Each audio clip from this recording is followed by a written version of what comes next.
So today I'm going to be doing the Tag de France. I was tagged in this by Cheryl over at Candlewick Library. I blanked on your name. I don't know why. I know your name and I know your channel name, but I blanked on both. It's late. That's my excuse. It's 7:50, so that's my excuse. All right. So, forgive the French pronunciation. This is all going to be awful because I do not speak a word of, a word of French may be a little too strong, but I don't speak French. I studied Spanish, not French in school. So, I might try. I might also just say, meh, who cares? So, I actually managed to fill this in with almost all I would count actually all of them as classics. One of them is a little up in the air whether it counts. So, anyway. First prompt is Le Grand Depart. Probably said that wrong, but that it looks like English, so that's how I'm going to pronounce it. A memorable preface, introduction, or opening line. Well, let's see here. It is a truth universally acknowledged that a single man in possession of a good fortune must be in want of a wife. However little known the feelings or views of such a man may be on his first entering a neighborhood, this truth is so well fixed in the minds of the surrounding families that he is considered the rightful property of some one or other of their daughters. One of the best opening lines in all of literature. Along with Marley was dead to begin with. That's also a really great line. I don't know of any... Let's see. I mean, there's some I'm thinking of that I've not read. But those are two of the best that I have actually read. Alright. Maillot Vert? I don't know. Maybe. A book under 150 pages. And for that, I'm going with the American Girl books because y'all know I've been rereading them lately. I've been rereading the American Girl books lately, and every one of those is under 150 pages. Unless you count my Felicity bind-up, but then that's got 6 books in it, so, that doesn't really count. So, yeah. Every one of these books is under 150 pages. Next is King of the Mountains, a book you persevered with and are glad that you did. Lord of the Rings. The first time I read it, it was a slog to get through. I really struggled, I think. Of course, I'd already seen the movies, so that helps. But still, I kind of struggled reading it. But now I'm so glad I made myself read that book. It was so good. Maillot Jaune, a book where yellow is prominent. The main character is yellow. So, Winnie the Pooh. Lantern Rouge, a book you relate to. Okay, this could mean a new release that I didn't get to until much later than everybody else, but I'm going to take this in a different way because most people read The Great Gatsby in high school, and I didn't actually read it until my master's program. So I'm going to say The Great Gatsby because I read this I was the only person in that class who had not read it for high school. Who had never, or college either, who had never read it before.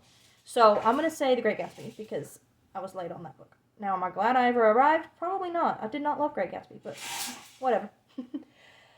Alright, next is Hors, catégorie? I don't know.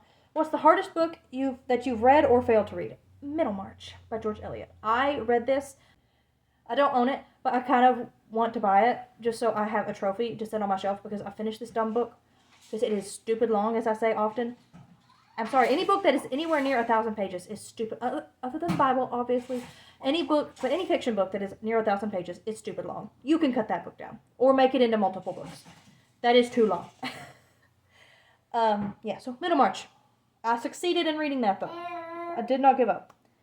Endurance is the next prompt. Your favorite series. 1, 2, 3, Narnia. Okay, moving on. Champs-Élysées, your favorite Paris novel. Okay, guys, I had to dig to find a novel that I have read that's been set in Paris. I have one that I think I own it now. I have one that I own up here on my TBR that's above this shelf so you can't see it.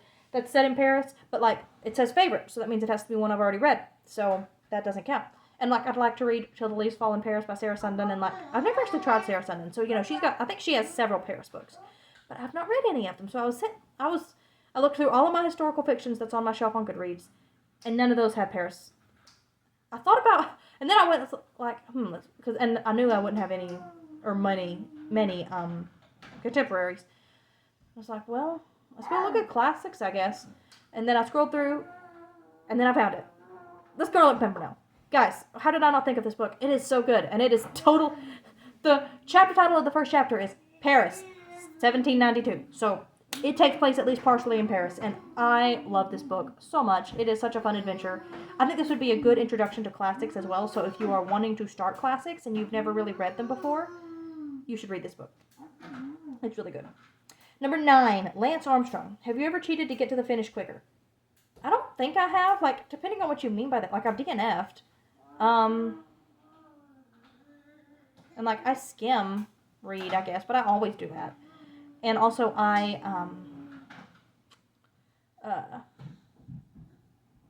do also put my audiobooks on 3 times speed. I don't think that counts as cheating, so I'm going to say no. And then finally, l'équipe. I'm sure my husband is over there just laughing on the inside at all of my French pronunciations because he's actually studied French a little. He's very brilliant and talented. He has studied, obviously he speaks English. He's fluent in Spanish. He knows French a little. He knows some German. And he also knows some biblical Hebrew and Koine Greek. Like, he's very brilliant. Anyway, tag some others of the BookTube team. So I'm gonna tag Shannon and Anne Shannon at Old American Spirit and Anne at In Search of Wonder because this seems like the kind of tag that the two of them would enjoy. So there we go. See, please let me know in the comments what your favorite Paris book is because I need to know more recommendations apparently for Paris books. Even though I feel like I don't know. Everybody's like, I want to go to Paris, spend all this. I'm like, okay, yeah, I'd like to visit Paris and see the Eiffel Tower and Notre Dame and the Champs-Élysées and stuff. But then I don't want to stay in Paris and visit a bakery. Let's be real. That's really what I want to do in Paris. But then I want to move on and go to England or go to Italy or something. Like, I don't know. I don't feel like I am that as enthused to see Paris as everybody else. But anyway, I still want to know your recommendations for books in Paris because I had such trouble with that one. So please like and subscribe, and I'll see y'all next time. Bye. Also, I have a little bit of exciting news. You're going to see this video added on to several others, so I'm just filming one separately. I love you. So I'm just filming one clip separately so I can just stick it into several videos.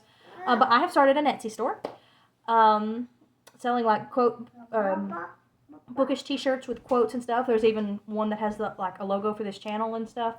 So I'd really love it if you would go and check it out. I have the link down in the description.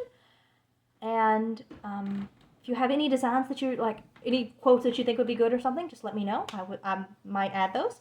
No promises, but I might. So yes, hope you check it out.